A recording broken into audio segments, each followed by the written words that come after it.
இந்தியாவிலேயே எனக்கு ஈஸியாக வேலை கிடச்சிருச்சு. எனக்கு 5 வருஷம் எக்ஸ்பீரியன்ஸ் இருக்குது.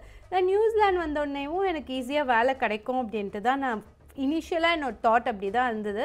நான் அதே ஐடியாவோடு தான் நியூசிலாந்து வந்தேன். ஸோ நான் 9 மந்த்ஸ் சர்வை பண்ணிவிட்டு ஒர்க் வீசா அப்ளை பண்ணி ஒர்க் வீசா வந்ததுக்கப்புறம் தான் இங்கே இருக்க ரியாலிட்டியே எனக்கு புரிய ஆரம்பிச்சது. வேலை கிடைக்கிறது, அதுவும் மைக்ரன்ஸ்க்கு வேலை கிடைக்கிறது அவ்வளோ ஈஸி கிடையாது. ஸோ உங்களுக்கு நீங்கள் நல்லா சம்பாதிக்கணும் அப்படின்னு நினச்சிங்க அப்படின்னா நியூசிலாந்து அதுக்கான கண்ட்ரி கிடையாது. ஏன்னா நியூசிலாண்டில் பார்த்திங்கன்னா இதே கனடாவில் கொடுக்குற மாதிரி இல்லை, எங்களுக்கு பக்கத்துலேயே இருக்க ஆஸ்திரேலியாவில் கொடுக்குற மாதிரி சேலரி கொடுக்க மாட்டாங்க. ஏன்னா நம்ம ஊரில் 2.5 வயசு குழந்தைக்கு அவ்வளோ திணிப்பாங்க. இங்கே என் பையனுக்கு 4.5 வயசு ஆகுது, இன்னும் அவன் ஸ்கூலுக்கே போகல, 5 வயசில் தான் போவான். ஸோ அந்த மாதிரி இப்போ உள்ள வரதுக்கான என்ட்ரன்ஸ் எக்ஸாம் ஏதாச்சும் எழுதி கிராக் பண்ற மாதிரி இருக்கும். இப்போ யூகேலாம் போற மாதிரினா என்ட்ரன்ஸ் எக்ஸாம் எழுதி தான் உள்ள போயிட்டு யூனியன் சூஸ் பண்ற மாதிரி இருக்கும். ஸோ ஒரு சில யூனியன்ல இந்த மாதிரி கேட்க மாட்டாங்க. ஸோ அங்க எப்படி இருக்கு ஆக்சுவலி? ஸோ எக்ஸாம்ஸ்லாம் எழுதி அப்படி குவாலிஃபைடாக இருக்கிறவங்க மட்டும் தான் உள்ள வர முடியுமா? அந்த மாதிரி கிடையாது. இங்கிலீஷ் எக்ஸாம் எழுதினாலே போதும். அதுவும் ஐஎல்ஸ் தான் எழுதணும்னு கிடையாது, பிடிஇ கூட எழுதலாம். பிடிஇக்குமே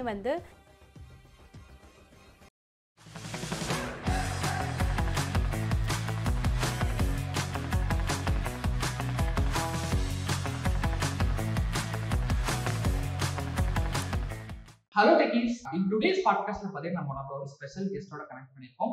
ஸோ நிறைய பேருக்கு ஜாப்ல இருக்கக்கூடிய ஒரு ட்ரீமா இருக்கிறது நம்ம ஆன் சைட்ல மைக்ரேட் ஆகி ஒர்க் பண்ணணும், ஃபாரின் சைட்ல போய் ஒர்க் பண்ணணும், இந்தியாவில் ஒரு ஒர்க் எக்ஸ்பீரியன்ஸ் எடுத்து போகணும்னு நினச்சி வெயிட் பண்ணிட்டு இருப்பீங்க, அந்த ஆப்பர்ச்சுனிட்டிக்காக ட்ரை பண்ணிட்டு இருப்பீங்க. ஸோ இன்னைக்கு நம்ம கனெக்ட் பண்ணியிருக்க ஸ்பெஷல் கெஸ்ட்டுமே நியூசிலாண்டில் நியர்லி ஒரு 5 to 6 இயர்ஸாக அங்கே ஒர்க் பண்ணிட்டு இருக்காங்க. இங்கே இருந்து ஒரு 5 to 6 இயர்ஸாக ஐடியில் ஒர்க் பண்ணிட்டு தென் நாங்கள் லாட் ஆஃப் ஸ்ட்ரகிள்ஸ் மூலிமா தென் ஃபர்தராக அங்கேயுமே ஒரு ஜாப் சக்ஸஸ்ஃபுல்லி ஒர்க் பண்ணிட்டு இருக்கு. அவரோட ஸ்பெஷல் கெஸ்ட் ஹரிணி அவங்களோட தான் கனெக்ட் பண்ணியிருக்கோம்.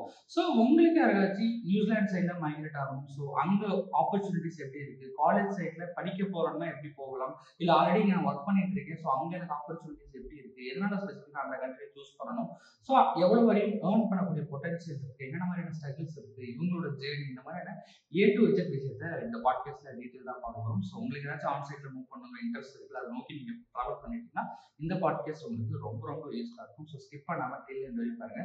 First of all thank you so much for joining with us. Thank you, invite பண்ணதுக்கு ரொம்ப ரொம்ப தேங்க்ஸ். ரொம்ப ஹாப்பி. எனக்கு தெரிஞ்ச விஷயத்த நான் ஷேர் பண்ணுறேன். ஏதாவது அதில் ஒரு சில விஷயங்கள் சேஞ்ச் இருக்கலாம், சேஞ்ச் இருந்தால் நீங்களும் கமெண்ட்ல போடுங்க. சூப்பர்ங்க. ஸோ நம்மளோட ஆடியன்ஸ்க்கு உங்களை பற்றின ஒரு இன்ட்ரோ, உங்கள் காலேஜ் முடிச்சுட்டு உங்கள் ஜேர்னி எப்படி ஸ்டார்ட் ஆச்சு, ஃபர்தராக நீங்கள் இங்கே எவ்வளோ நாள் ஒர்க் பண்ணீங்க, தென் அங்கே மைக்ரேட்டை எப்படி உங்களோட ஸ்ட்ரகிள்ஸ் தேவைப்படுத்தீங்க, so people will know about இந்த ப்ராசஸ் எவ்வளோ டிஃபிகல்ட்டாக இருக்கும். ஷோர். நான் பார்த்திங்கன்னா 2011 என்னோட இன்ஜினியரிங் முடித்தேன். நான் சென்னையில் சத்யபாமா யூனிவர்சிட்டியில் தான் படித்தேன். ஸோ அதுக்கப்புறம் இன்ஜினியரிங் முடித்தோடனே எனக்கு இந்தியாவில் வேலை கிடைச்சதோ எதுவுமே நான் ஸ்ட்ரகிள் பண்ணவே இல்லை. ஏன்னா நான் இன்ஜினியரிங் முடிக்கிறதுக்கு முன்னாடியே எனக்கு கேப்ஜெமினி அப்படின்ற கம்பெனியில் கேம்பஸில் பிளேஸ் ஆயாச்சு. ஸோ அதுக்கப்புறம் ஒரு 2.5 வருஷம் கேப்ஜெமினியில் ஒர்க் பண்ணிகிட்டு இருந்தேன். அதுக்கப்புறம் திடீர்னு எனக்கு நம்ம ஏன் மாஸ்டர்ஸ் படிக்கக்கூடாது அப்படின்ட்டு ஒரு தாட் வந்ததுனால மறுபடியும் என்னோடய ஜாப் குவிட் பண்ணிவிட்டு நான் மறுபடியும் சத்யபாமா யூனிவர்சிட்டிலேயே மாஸ்டர்ஸ் இன் டெக்னாலஜி படிக்க ஆரம்பித்தேன்.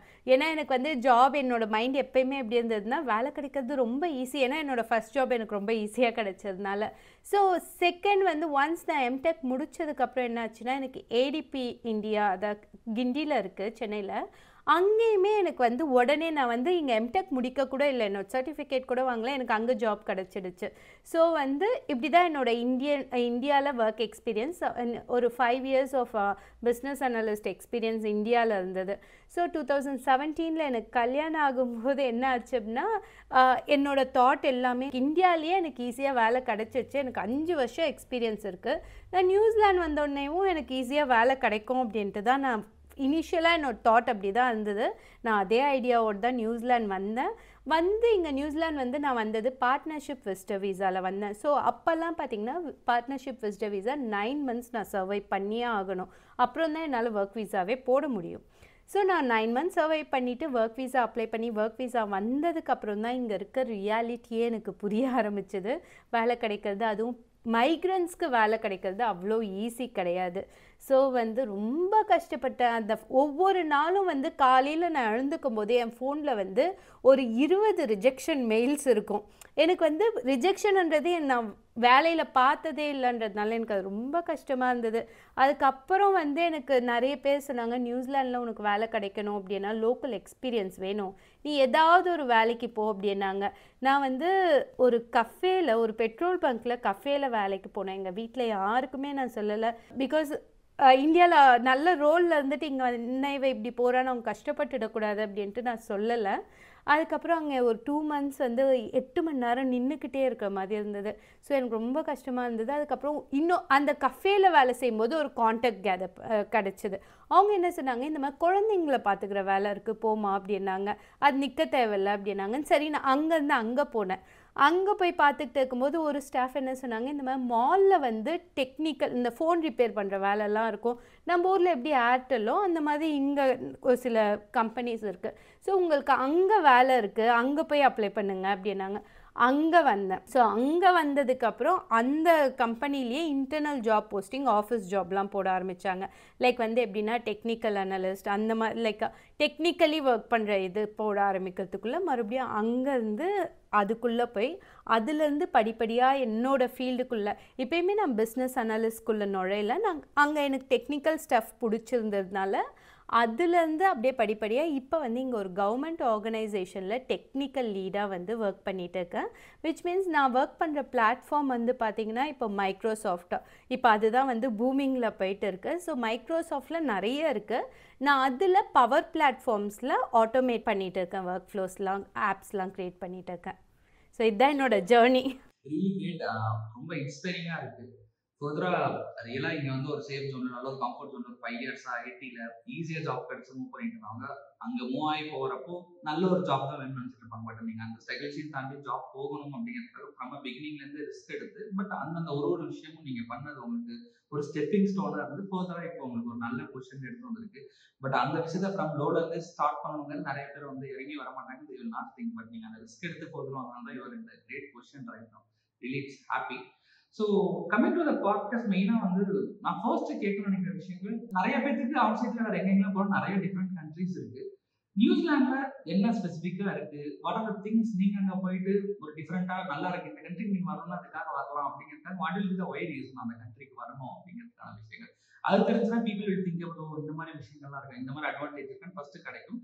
அதுக்கப்புறம் they will think about அதை எப்படி பண்ணலாம் அப்படிங்கிறது பண்ணுவாங்க. ஸோ அங்கே இருக்கக்கூடிய பெனிஃபிட்ஸ்லாம் என்னென்ன இருக்கு? கண்டிப்பாக இங்கே வந்து நிறைய பெனிஃபிட்ஸ் இருக்குது. நான் பெனிஃபிட்ஸுக்கு போகிறதுக்கு முன்னாடி ஃபஸ்ட்டு ஒரு மைண்ட் செட்டில் இருக்கீங்க அப்படின்னா இங்கே நியூசிலாந்து செட் ஆகாது. அது என்னன்னு சொல்லிடுறேன்.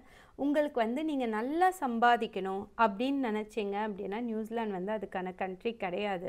ஏன்னா நியூசிலாண்டில் வந்து பார்த்திங்கன்னா இதே கனடாவில் கொடுக்குற மாதிரி இல்லை, எங்களுக்கு பக்கத்துலேயே இருக்க ஆஸ்திரேலியாவில் கொடுக்குற மாதிரி சேலரி கொடுக்க மாட்டாங்க.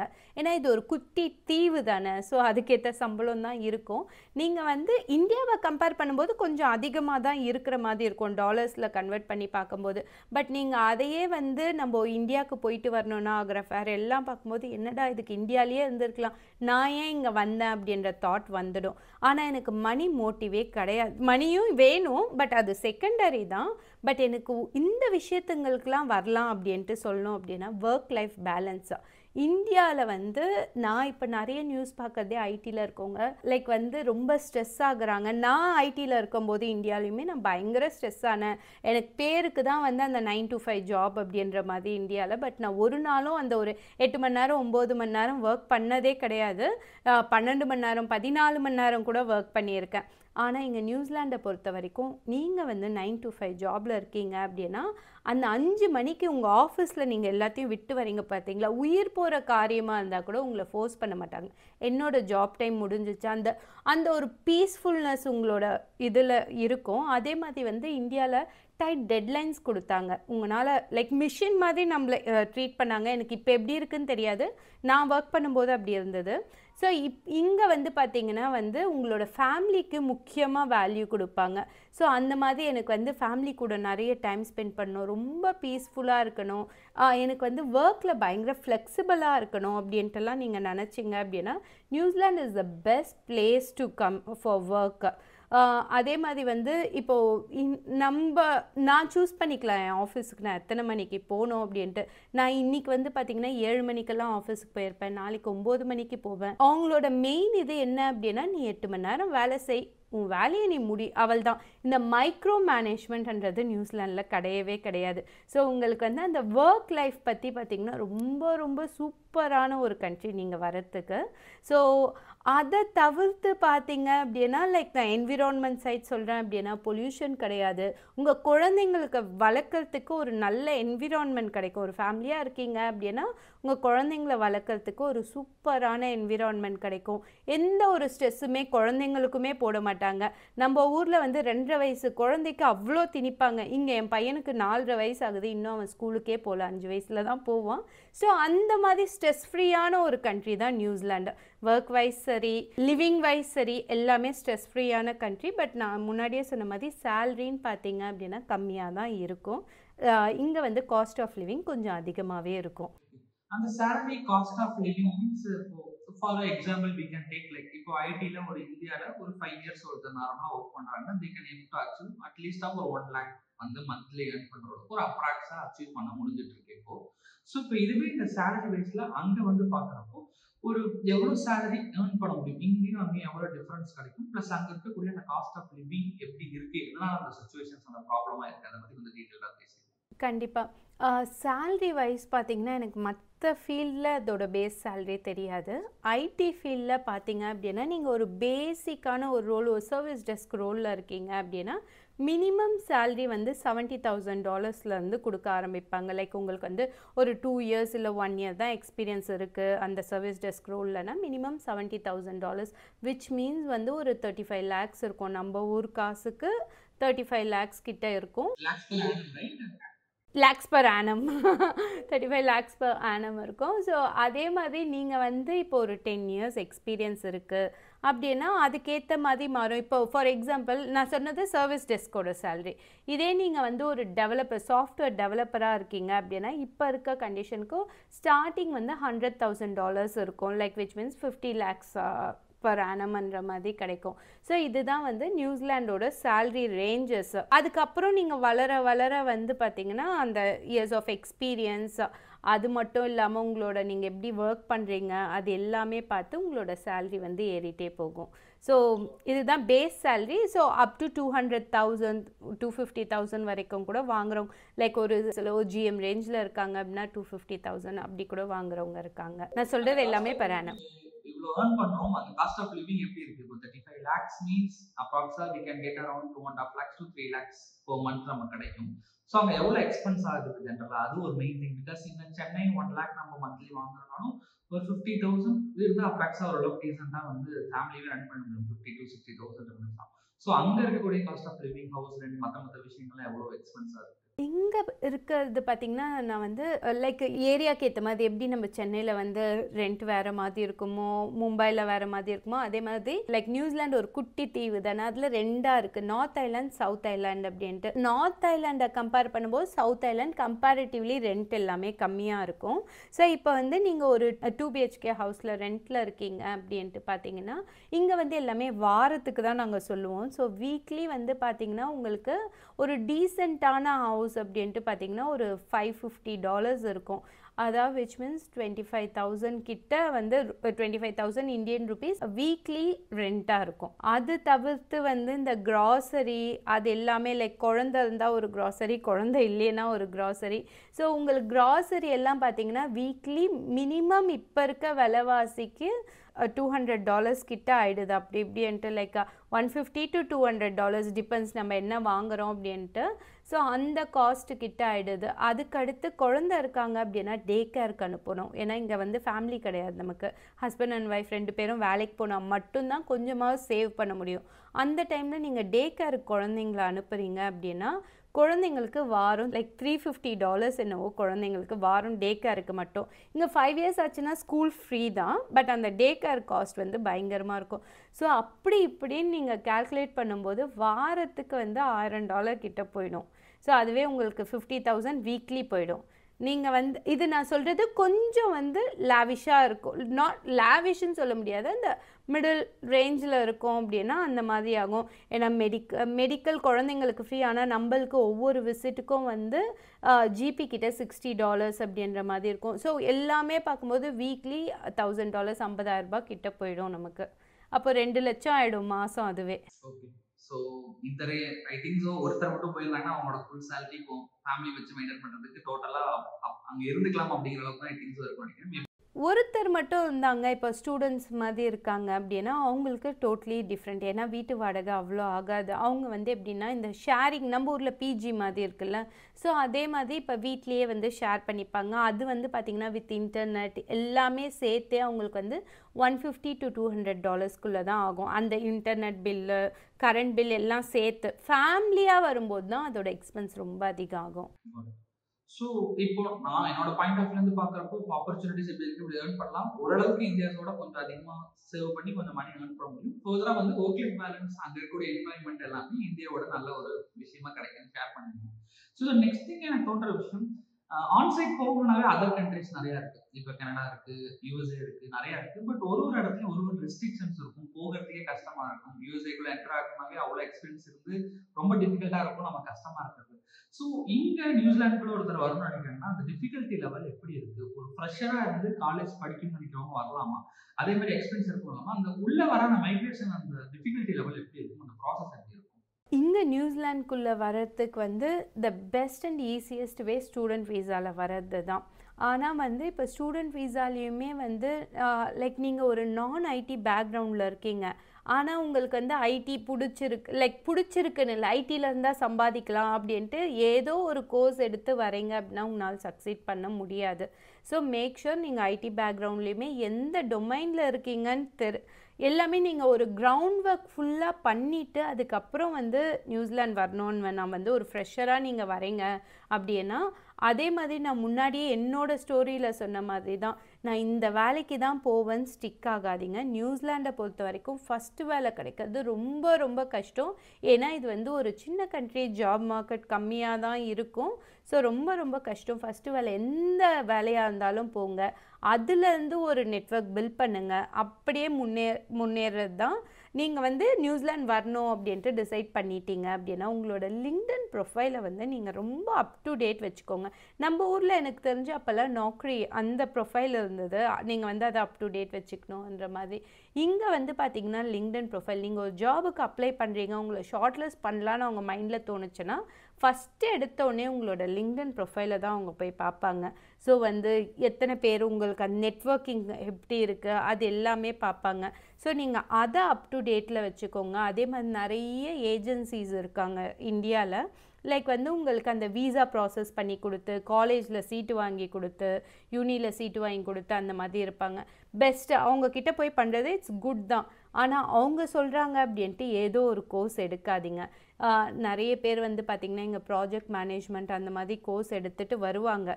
இங்கே ஸ்டூடெண்ட் வீசாவில் நீங்கள் வரீங்க அப்படின்னா லெவல் 7க்கு மேலே இருக்க கோர்சஸ், லெவல் 7 அண்ட் அபவ் இருக்கிற கோர்சஸ் பண்ணிங்கன்னா 3 years ஓப்பன் ஒர்க் வீசா கிடைக்கும், அதாவது படித்து முடித்த உடனே. ஸோ வந்து அது ஒரு நல்ல இந்த பாயிண்ட் செல்லிங் பாயிண்ட்டாக இருக்குது நிறைய பேருக்கு, ஏஜென்சிஸ்க்கெலாம். ஸோ அவங்க என்ன பண்ணுவாங்க, நீங்கள் இந்த கோர்ஸ் எடுங்க, இது லெவல் 7 கோர்ஸ், நீங்கள் இங்கே வந்து 3 வருஷத்தில் வேலை வாங்கிடலாம் அப்படின்ட்டு சொல்லுவாங்க. பட் நீங்கள் என்ன கோர்ஸ் எடுக்கிறீங்கன்றது ரொம்ப முக்கியம். நீங்கள் இப்போ ப்ராஜெக்ட் மேனேஜ்மெண்ட் எடுக்கிறீங்கன்னா இங்கே கிவிஸே அத்தனை பேர் இருக்காங்க ப்ராஜெக்ட் மேனேஜ்மெண்ட்டுக்கு, நான் ஏன் உங்களை எடுக்கணும் அப்படின்ட்டு தான் ஹைரிங் மேனேஜரோட கொஸ்டினாக இருக்கும். ஸோ நீங்கள் ஒரு கோர்ஸ் எடுக்கிறீங்கன்னா இப்போ ஐடியில் என்ன டிமாண்ட் இருக்குது அப்படின்ட்டு, இப்போ ஐடிக்கு நீங்கள் வரீங்கன்னா நான் சொல்கிறேன் என்ன டிமாண்ட் இருக்குன்னா, க்ளவுட் கம்ப்யூட்டிங் பயங்கர டிமாண்டாக போயிட்டு இருக்குது. அதே மாதிரி வந்து பார்த்திங்கன்னா சைபர் செக்யூரிட்டி அதுவும் நல்ல டிமாண்டில் போயிட்டு இருக்குது. அதுக்கடுத்து வந்து சாஃப்ட்வேர் டெவலப்பர், டெஸ்டர் வந்து ஒரு 3 வருஷத்துக்கு முன்னாடி என்ன கேட்டிருந்தா நான் டெஸ்டருமே இந்த இதில் சொல்லியிருப்பேன். ஆனால் இப்போ நிறைய டெஸ்டர்ஸ் வந்து நம்ம இந்தியன்ஸே இங்கே நிறைய பேர் இருக்காங்க டெஸ்டர்ஸாக. ஸோ அது இப்போ அவ்வளோவா டிமாண்டில் இல்லை. ஸோ நீங்கள் அந்த கிரவுண்ட் ஒர்க் பண்ணுங்கள். எது இங்கே வந்து ஷார்ட்டேஜில் இருக்குது அப்படின்ட்டு, சாஃப்ட்வேர் டெவலப்பராக வரீங்க, நல்லா வந்து வேலையும் அதில் எடுத்துட்டீங்க அப்படின்னா நீங்கள் வந்து ஒரு க்ரீன் ஸ்கில்டு, அந்த இப்போ சாஃப்ட்வேர் டெவலப்பர்லாம் க்ரீன் ஸ்கில் லிஸ்ட்டில் இருக்கும் இங்கே வந்து வீசாக்கு. ஸோ அந்த லிஸ்ட்டில் இருந்தீங்கன்னா நீங்கள் ஈஸியாக ரெசிடென்சி அப்ளை பண்ணலாம். ஸோ உங்களுக்கு இங்கே செட்டில் ஆகிறதுக்கான சான்சஸ் நிறையா இருக்கும். ரேதர் தென் ஏதோ ஒரு கோர்ஸ் எடுத்தோம் 3 வருஷத்தில் வந்து திரும்பி போயிட்டோம் அப்படின்றத விட இந்த மாதிரி நிறைய கிரவுண்ட் ஒர்க் பண்ணுங்க அப்படின்றது தான் நான் சொல்வேன். அதே மாதிரி இப்போது மைக்ரன்ஸ் இங்கே வந்து டைரெக்டாக ஒர்க் விசாவில் வர்றது ரொம்ப கஷ்டம். அன்டில் அன்லெஸ் ஒரு அக்ரிடேட்டட் எம்ப்ளாயர் வந்து உங்களுக்கு வந்து ஜாப் கொடுத்தா மட்டும்தான் நீங்கள் இங்கே ஒர்க் விசாலேயே வர முடியும். அப்படி இல்லைன்னா the best ways to come as a student. So அதில் நீங்கள் மெயினாக ஸ்டூடெண்ட்டாக வரப்போ ஒரு நல்ல எனக்கு தோன்ற விஷயம் நீங்கள் சொன்னதுலேயும் கரெக்டாக ரொம்ப ஸ்டூடெண்ட்ஸ் மெயினாக புரிஞ்சுக்கிற விஷயம் நினைக்கிற விஷயம். ஜஸ்ட் லைக் தான் அவங்க உள்ள வரப்போ எவ்வளவோ டிகிரி அண்ட் கோர்சஸ் இருக்கலாம், எல்லாத்தையுமே அவங்க எடுத்து படிக்கிறேன்னு படிச்சிட்டாங்கன்னா, ஜென்ரலாக நார்மலாக இதை எடுத்து படிச்சிட்டாங்கன்னா அங்கே இருக்க பீப்புள் அதை படிச்சிருப்பாங்க. ஸோ அதனால எதுக்கு நமக்கு வேலை கொடுக்கணுங்கிறதுல ஸ்டாப் ஆவாங்க. நீங்கள் சொன்ன மாதிரி டிமாண்ட் இருக்கு. இப்போ கிளவுடுக்கு வந்து அங்கவே அந்த ஸ்கில்டான ஆள் இல்லைன்னா ஓகே, மைக்ரேட்டாக இருந்து நல்ல ஸ்கில்டாக இருந்தாலும் எடுத்துக்க அந்த ஒரு டிமாண்ட் இருக்கும். So they will pick us. So அதனால அந்த கிளவுட் அந்த டெவலப்மெண்ட் வேற என்னென்ன விஷயம் சொல்லியிருக்கீங்க? கிளவுட் கம்ப்யூட்டிங், சைபர் செக்யூரிட்டி, அதே மாதிரி வந்து லைக் சாஃப்ட்வேர் டெவலப்பர், அந்த .NETக்குலாம் இங்கே நிறைய வேல்யூ இருக்குது. ஸோ நம்ம ஊரில் .NETலாம் வந்து கொஞ்சம் பின்னாடி போயிடுச்சு. ஆனால் சாஃப்ட்வேரில் பார்த்திங்கன்னா இங்கே இன்னுமே .NET, C# இதுக்கெல்லாம் வந்து பயங்கர இது வேல்யூ இருக்குது. அதே மாதிரி SAP. அவங்க வந்து இப்போ ஆர்ட்ஸ் அண்ட் சயின்ஸ் வேற எதுவும் முடிச்சிட்டாங்க காலேஜ் படிக்கிறப்போ, they not from MCA or BCA or computer background கிடையாது, BA IT கிடையாது, they did something different. அவங்களுமே இந்த ஃபீல்டுக்கு சூஸ் பண்ண முடியுமா? ஆக்சுவலி நான் கோடிங் லைக் நான் சொன்ன மாதிரி கிளவுட் கம்ப்யூட்டிங் இந்த மாதிரி வந்து கண்டிப்பாக சூஸ் பண்ணலாம். ஏன்னா கிளவுட் கம்ப்யூட்டிங்லாம் பார்த்தீங்க அப்படின்னா உங்களுக்கு கோடிங் கிடையாது. ஸோ நான் என்ன சொல்வேன்னா, இப்போ நீங்கள் கிளவுட் கம்ப்யூட்டிங் எடுக்கிறீங்க அப்படின்னா இன்டர்நேஷ்னல் சர்டிஃபிகேஷன்ஸ் பண்ணுங்கள். லைக் நீங்கள் இப்போ வந்து இந்தியாவில் ஒரு ஆர்ட்ஸ் படிச்சிருக்கீங்க, பட் உங்களுக்கு நியூசிலாந்து வரணும்னு ஆசை இருக்குது, நியூசிலாண்டில் ஒரு கோர்ஸ் எடுத்து வரலான்னு டிசைட் பண்ணுறீங்க அப்படின்னா இந்தியாவில் இருக்கும்போதே இந்த மைக்ரோசாஃப்ட் ஆகட்டும், AWS ஆகட்டும், இது எல்லாமே கிளவுட் கம்ப்யூட்டிங் இது தான். அந்த இப்போ ஃபார் எக்ஸாம்பிள் எனக்கு மைக்ரோசாஃப்ட்டை பற்றி தெரியுன்றதுனால சொல்கிறேன். மைக்ரோசாஃப்டில் நிறைய இருக்குது. லைக் இட்ஸ் நாட் வெறும் மைக்ரோசாஃப்ட், அதில் தான் வந்து இந்த சைபர் செக்யூரிட்டி வரும். அதே மாதிரி வந்து இந்த ஐடி லைக் இன்ஃப்ராஸ்ட்ரக்சர் அந்த இது மாதிரி எல்லாமே வரும். உங்களுக்கு எது இன்ட்ரெஸ்ட் இருக்குதுன்னு பார்த்து அதில் சூஸ் பண்ணி ஒரு சர்டிஃபிகேஷன் பண்ணுங்கள். ஏன்னா நியூசிலாண்டில் வந்து உங்களுக்கு சர்டிஃபிகேஷன்ஸ்க்கு பயங்கர இது கொடுப்பாங்க, லைக் வேல்யூ ஆடட் அட்வான்டேஜாக இருக்கும் உங்களுக்கு. ஈவன் என்னோட கேஸ்லேயுமே நான் சொன்ன மாதிரி நான் வேறு ஜாப் பண்ணும்போது எனக்கு அட்வைஸ் பண்ணது அதுதான். நீ வந்து தேடிட்டு இருக்கல, நீ சர்டிஃபிகேஷன் பண்ணுன்றதுனால தான் நான் வந்து மைக்ரோசாஃப்டில் சர்டிஃபிகேஷன்ஸ்லாம் பண்ணேன். ஸோ அது வந்து எனக்கு பயங்கர ஹெல்ப்ஃபுல்லாக இருந்தது இந்த பொசிஷன் வரத்துக்கு. ஸோ நான் வந்து எல்லாருக்குமே அதுதான் சொல்லுவேன், சர்டிஃபிகேஷன்ஸ் பண்ணுங்கள் நீங்கள் நான் ஐடியில் இருக்கீங்கன்னா. அப்புறம் இங்கே வந்தீங்கன்னா ஐடி ஃபீல்டில் தேடுங்க, லைக் டேட்டா அனலிஸ்ட், அதுக்குமே நல்ல டிமாண்ட் இருக்குது இப்போ டேட்டா சயின்ஸுக்கு எல்லாமே. இப்போ உள்ள வரதுக்குன்னு என்ட்ரன்ஸ் எக்ஸாம் ஏதாச்சும் எழுதி கிராக் பண்ணுற மாதிரி இருக்கும். இப்போ யூகேல போகிற மாதிரி இருந்தால் என்ட்ரன்ஸ் எக்ஸாம் எழுதி தான் வந்து உள்ளே போயிட்டு யூனியன் சூஸ் பண்ணுற மாதிரி இருக்கும். ஸோ ஒரு சில யூனியில் இந்த மாதிரி கேட்க மாட்டாங்க. ஸோ அங்கே எப்படி இருக்குது ஆக்சுவலி? ஸோ எக்ஸாம்ஸ்லாம் எழுதி அப்படி குவாலிஃபைடாக இருக்க பீப்புளால் மட்டும்தான் உள்ளே வர முடியுமா, அதை எப்படி இருக்கும்? அந்த மாதிரி கிடையாது. இங்கிலீஷ் எக்ஸாம் எழுதினாலே போதும். அதுவும் ஐஎல்ஸ் தான் எழுதணும்னு கிடையாது, பிடிஇ கூட எழுதலாம். பிடிஇக்குமே வந்து லைக் ரொம்ப பெரிய ஸ்கோர்லாம் கேட்க மாட்டாங்க, லைக் மினிமம் ஸ்கோர் இருந்தால் போதும். ஸோ இங்கே என்னோடய ஹஸ்பண்ட் இங்கே ஸ்டூடெண்ட்டாக தான் வந்தாங்க. அவங்க எப்படின்னா அந்த பிடிஇ எழுதி முடிச்சுட்டு நம்ம ஊரில் வந்து நிறைய வந்து ஏஜென்சிஸ் இருப்பாங்கன்னு சொன்னால, அவங்க வந்து எந்த ஒரு காஸ்ட்டும் எதுவுமே நம்மக்கிட்ட வாங்க மாட்டாங்க. ஸோ அவங்க தான் வந்து நமக்கு யூனி செலக்ட் பண்ணி கொடுக்கறதாகட்டும், லைக் அப்ளை பண்ணுறது எல்லாமே பண்ணுவாங்க. ஸோ நீங்கள் பண்ண வேண்டிய ஒரே விஷயம் என்ன அப்படின்னா அந்த பிடிஇ எக்ஸாம் இங்கிலீஷ் எக்ஸாம் மட்டும்தான் எழுதுகிற மாதிரி இருக்கும். மற்றபடி இங்கே ஜாயின் பண்ணுறது ரொம்ப ஈஸி. பட் நீங்கள் வந்து இப்போது ஒரு லைக் ஒரு ஜாவா அந்த மாதிரி ஏதாவது படிக்கிறீங்கன்னா ஆப்வியஸ்லி அவங்க வந்து கொஞ்சம் க்ரைட்டீரியாஸ் வச்சுருப்பாங்கல்ல. நம்ம ஊரில் எப்படி வந்து இப்போது சிவில் இன்ஜினியர்னால் கண்டிப்பாக 12th மேத்தமெட்டிக்ஸ் எடுத்துருக்கணும், அந்த மாதிரி ஏதாவது சின்ன சின்ன க்ரைட்டீரியா இருக்குமே தவிர, பட் நீங்கள் பெருசாக இந்த GRE அந்த மாதிரி எக்ஸாம்ஸ்லாம் தேவையில்லை. அதே மாதிரி இப்போ ப்ரைஸ் ரேஞ்ச் அப்படிங்கிறது பிகாஸ் இப்போ என்னோட ஃப்ரெண்ட்ஸ் கூட யூகேக்கு மைக்ரேட் ஆகி போனாங்க. ஸோ அவங்க இங்கேருந்து மைக்ரேட் ஆகி போகிறப்போ அந்த ஸ்டூடெண்ட் விசாவில் போகிறப்போ கிட்டத்தட்ட நியர்லி 20 lakhs கிட்ட ஸ்பெண்ட் பண்ண வேண்டியதாக இருந்துச்சு. அவ்வளோ மணி இருந்தால் தான் அதை பற்றி திங்க் பண்ணி பார்க்க முடியுங்கிற மாதிரியான சுச்சுவேஷன் இருந்துச்சு. ரெண்டு மெயின் ப்ராப்ளம் தான் இருக்கும். ஒன்று மணி, இன்னொரு விஷயம் என்ட்ரன்ஸ் எக்ஸாமை கிராக் பண்ணுறது, மணி இருந்தாலும். ஸோ இப்போ என்ட்ரன்ஸ் எக்ஸாம் வைஸில் பெருசாக பிரச்சனை இல்லை, அந்த டிபார்ட்மெண்ட் வைஸில் மேட்ச் ஆனால் we can get it basic English exam தான் இருக்குன்றீங்க. மணி வைஸில் எவ்வளோ வரையும் ஸ்பெண்ட் ஆகும், எவ்வளோ வி நீட் டு ஹேவ் இன்னொரு ஹேண்டில் இருந்தாலும் நம்மளால் வாங்க முடியுமா, எவ்வளோ இருக்கணும்? Money it's same like UK. ஏன்னா என் ஹஸ்பண்ட் 10 வருஷம் முன்னாடி இங்கே வரும்போது அவர் வந்து யூனியில் படிக்கல, இங்கே ஆரா காலேஜ் அப்படின்ட்டு நம்ம ஊரில் எப்படி ப்ரைவேட் காலேஜஸ் இருக்கும், யூனி தான் இங்கே காஸ்ட்லி. ஸோ ப்ரைவேட் காலேஜில் படித்தாங்க. அங்கே படிக்கும்போதே அவங்களுக்கு வந்து 10 வருஷத்துக்கு 2015 வந்தாங்க. அப்போ வந்து 15 lakhs ஆச்சு அவங்களுக்கு லைக் வரத்துக்கு. இப்போ வந்து ஆப்வியஸ்லி ஆறாலையுமே 20 லேக்ஸ் கிட்ட ஆயிடுச்சு. ஆனால் நீங்கள் இதே யூனிவர்சிட்டி அப்படி போகிறீங்க அப்படின்னா கண்டிப்பாக வந்து 40 லேக்ஸ் கிட்ட ஆகிடும். லைக் இது வந்து நான் ஒரு அப்ராக்சிமேட் அமௌண்ட் சொல்கிறேன், பட் 40 லேக்ஸ் ஆகிடும். இது வந்து நான் வந்து அந்த காலேஜ் அந்த இதுக்காக மட்டும் சொல்கிறேன். பட் அதுக்கு அடுத்து வந்து இங்கே வந்து நீங்கள் தான் லைக் இங்கே இருக்க செலவுங்க, அதுக்கு அடுத்து வர செலவுங்க, அதுக்கு வந்து பார்ட் டைம் ஜாப்ஸ் பார்த்து அந்த மாதிரி பண்ணிப்பேன். பட் மினிமம் அவ்வளோ வேணும். காலேஜில் ஜாயின் பண்ணதுக்கு அப்புறமேலு அவங்க வந்து அங்கே போயிட்டு ஏர்ன் பண்ண ஸ்டார்ட் பண்ணிடுறாங்க. லைக் தே டூயிங் சம், நீங்கள் சொன்ன மாதிரி இப்போ பெட்ரோல் பங்க்ல இருக்கக்கூடிய அங்கே நியர்பைல இருக்கக்கூடிய ஷாப்ஸ்லையோ இல்லை பேசிக் ஷாப் பண்ணி என்னோட ஃப்ரெண்ட்ஸ் சர்க்கிளே காலேஜ் படிச்சுட்டு இருக்கவங்க அந்த ஏர்னிங் மந்த்லி 2 lakhs ஏர்ன் பண்ணுறாங்க. ஸோ இப்போ அவங்களுக்கும் காலேஜ் ஃபீஸ் 40 lakhs தான் வந்துச்சு. இன்சில 10 or 15 lakhs இந்த ஃபர்ஸ்ட் இன்ஸ்டால் மட்டும் கட்டிட்டு ஒரு 5 lakhs மூவ் பண்ணுற காஸ்ட்டாக அவங்க மூவ் ஆகிட்டு தென் வந்து அங்கேருந்து மந்த்லி 2 lakhs ஏர்ன் பண்ணி காலேஜ் ஃபீஸோட ரிமைனிங் பார்ட்டியும் கட்டி முடிச்சுட்டு ஃபர்தராக பார்த்தீங்கன்னா இப்போ தே ஆர் சேவிங் மணி. அங்கேருந்து இப்போ காலேஜ் முடிக்க போகிறாங்க, முடிச்சதுக்கப்புறம் ஜாப் வந்து பார்க்குறாங்க. பட் பார்ட் டைமாக பண்ணுறப்பவே தே ஏர்ன் அரௌண்ட் யூகேல இருக்கப்போ 2 lakhs to 2.5 lakhs 3 lakhs வரையும் பார்ட் டைமாகவே அவங்க டாலர்ஸில் ஏர்ன் பண்ணுறாங்க. ஸோ இப்போ இந்த நியூசிலாண்டில் உள்ள வரவங்களுக்கு ஃபர்தராக வந்து பார்ட் டைமாக பண்ணுற மூலிமா எவ்வளோ ஏர்னிங் பொட்டன்ஷியல் ஏர்ன் பண்ண முடியும், ஃபர்ஸ்ட் பார்ட் டைமாக ஆப்பர்ச்சுனிட்டி கிடைக்குமா, ஏர்ன் பண்ண முடியுமா? பார்ட் டைமாக வந்து முன்ன நிறைய ஆப்பர்ச்சுனிட்டிஸ் இருந்தது, பட் இப்போ ஜாப் மார்க்கெட் ரொம்ப ரொம்ப கம்மியாக இருக்கிறதுனால கொஞ்சம் ஸ்ட்ரகிள் தான். பட் பார்ட் டைமாக வந்து எனக்கு தெரிஞ்சு அவ்வளோ ஏர்ன் பண்ண முடியுமான்னு தெரில. ஏன்னா பார்ட் டைமர்ஸ் வந்து 20 hours லைக் ஒரு காலேஜில் நீங்கள் ஸ்டூடெண்ட் வீஸாவில் இருக்கீங்க அப்படின்னா உங்களால் வந்து 20 hours மட்டும்தான் ஒர்க் பண்ண முடியும். உங்களுக்கு அந்த ஹாலிடே டைம் இருக்கும்ல, அப்போ மட்டும் 40 hours கிட்ட ஒர்க் பண்ணலான்னு நினைக்கிறேன். பட் வந்து நீங்கள் படிக்கிற டைமில் வந்து கண்டிப்பாக 20 hours மட்டும்தான் ஒர்க் பண்ண முடியும். ஸோ வித் 20 hours அந்த இதில் வந்து கண்டிப்பாக கஷ்டம். லைக் பார்ட் டைமில் எனக்கு தெரிஞ்சு வந்து weekly they can earn like $600 $700. ஏன்னா அந்த 20 hours இதே அவங்க ஓப்பன் ஒர்க் வீசாக்கு மாறிட்டாங்க அப்படின்னா கண்டிப்பாக அவங்களால வந்து, ஏன்னா நிறைய பேர் எனக்கு தெரிஞ்சு இங்கே ஊபர் லைக் ஓப்பன் ஒர்க் வீசால் நீங்கள் மல்டிபிள் ஒர்க் பண்ணிக்கலாம், இதுதான் ஸ்டிக் ஆக முடியாது. ஸோ அப்போ அவங்களால கண்டிப்பாக வந்து மோர் தென் 2 lakhs ஏர்ன் பண்ண முடியும். ஸோ இப்போதைக்கு அட்லீஸ்ட் இந்த ஃபர்ஸ்ட் ஃப்ரண்ட் அண்ட் காலேஜ் ஃபீஸை பே பண்ணி வந்துட்டாங்கன்னா இங்கே சஸ்டெயின் ஆகிற அளவுக்கு பார்ட் டைமாக அவங்க பண்ணி ஓரளவுக்கு ஏர்ன் பண்ணி தே கேன் டு இட். ஏன்னா நான் முன்னாடியே சொன்ன மாதிரி அவங்க வந்து ஒரு பிஜியில் தான் ஸ்டே பண்ணுவாங்க, அவங்க ஃபுல் வீடு எடுத்து ஸ்டே பண்ண மாட்டாங்க. ஸோ அதுக்கான இது வந்து கம்மியாக தான் இருக்கும் எக்ஸ்பென்சஸ். சூப்பர். ஸோ நிறைய விஷயங்கள் நம்ம டிஸ்கஸ் பண்ணியிருந்தோம். இன்டு த காலேஜ் சைடு ஒரு ஃப்ரெஷ்ஷாக ஒருத்தர் உள்ள வரப்போ எப்படி இருக்கும் டிஸ்கஸ் பண்ணியிருந்தோம். ஒரு ஓவரால் வியூவாக பார்க்குறப்போ ஒரு நல்ல ஒரு எக்ஸ்போஷர் கிடைக்கும், some amount of good amount earn பண்ணலாம். பட் வந்து ஃபர்தராக வந்து என்னோட பாயிண்ட் ஆஃப் வியூ கேட்கணும்னு நினைக்கிற விஷயம், மற்ற கண்ட்ரீஸ் எல்லாமே விட்டுட்டு இல்லை ஃபர்தராக நியூசிலாந்து சூஸ் பண்ணுறாங்க, இல்லைன்னா ஜென்ரலாகவே பீப்புள் எதுக்காக இங்கே சூஸ் பண்ணி உள்ளே வராங்க பிகாஸ் ஆஃப் எல்லாத்தையும் கம்பேர் பண்ணி பார்க்குறப்போ இப்போ யூகேவோ இல்லை யூஎஸ்ஏவோ மூவ் பண்ணுறாங்க அப்படின்னா அங்கே வந்து டிராஸ்டிக்கான க்ரோத் இருக்கும். ஒரு 5 years 10 years இல்லைங்க நம்மளால கண்ணால பார்க்க முடியும். So they taking some risk, money invest பண்ணுறாங்க, இது பண்ணுறாங்க.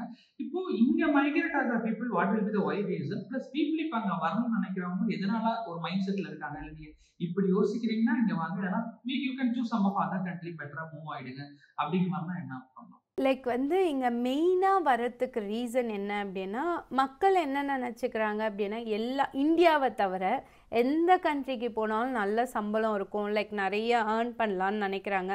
இங்கே அதுதான் நான் சொன்ன மாதிரி உங்களுக்கு அந்த ஏர்ன் பண்ணுற அமௌண்ட்டுன்னு பார்க்கும்போது நல்லா இருக்க மாதிரி இருக்கும், பட் டேக்ஸ் அதிகம், எல்லாமே போயிட்டு நம்ம கைக்கு அந்த நான் சொன்ன அந்த 35 lakhs கைக்கு வரும்போது ரொம்ப கம்மியான அமௌண்ட்டாக தான் வரும் டேக்ஸ்லாம் போயிட்டு.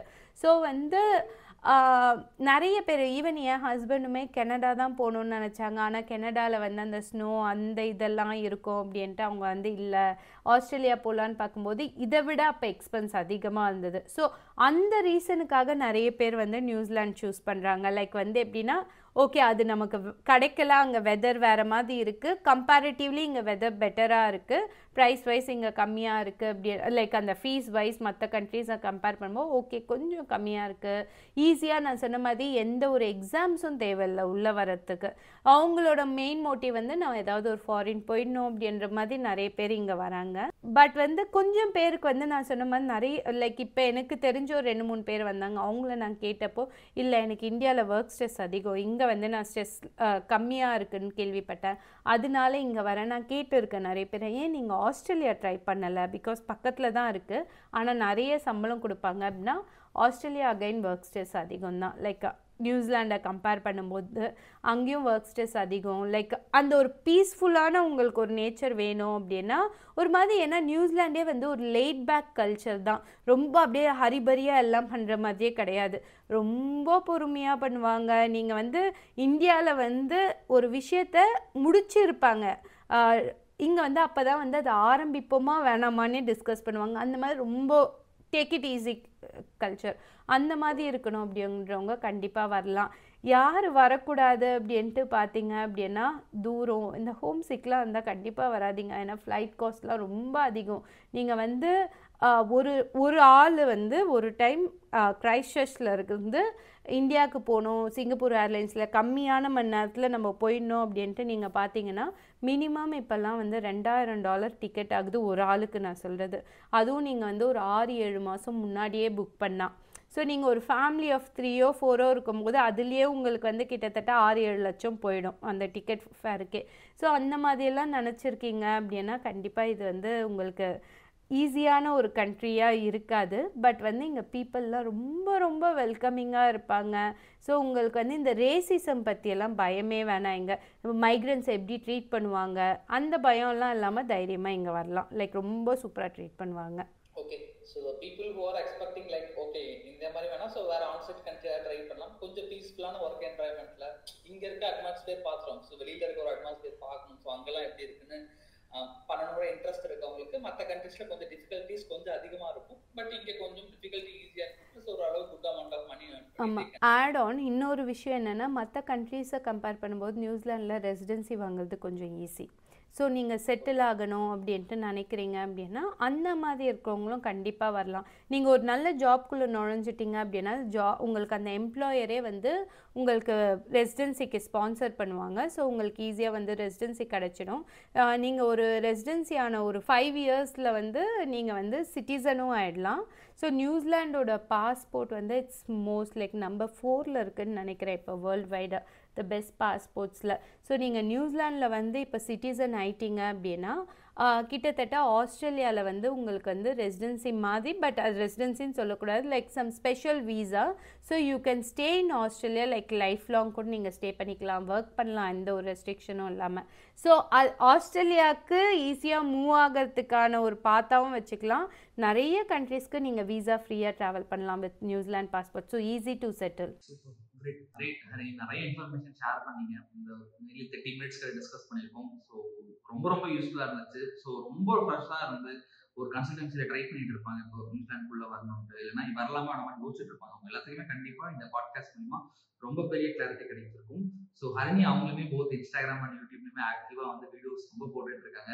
ஸோ நீங்கள் நியூசிலாந்து பற்றி எக்ஸ்ப்ளோர் பண்ணலாம் பார்க்கணும் அவங்களோட சேனல் செக் பண்ணி பார்க்கலாம். நான் டிஸ்கிரிப்ஷனில் போஸ்ட் லிங்க் அவமே கொடுத்துருக்கேன். Really thank you so much Harini for joining with as. ரொம்ப ரொம்ப யூஸ்ஃபுல்லாக இருந்துச்சு. ஸோ நம்ம ஆடியன்ஸுமே அவங்களுக்கு ஏதாவது டவுட்ஸ் இருக்குன்னா பொதுவாக கமெண்ட் செக்ஷனில் போடுங்க. So will get some reply. ஓகேங்களா? Thank you so much. Thanks. Thank you. See you. Bye.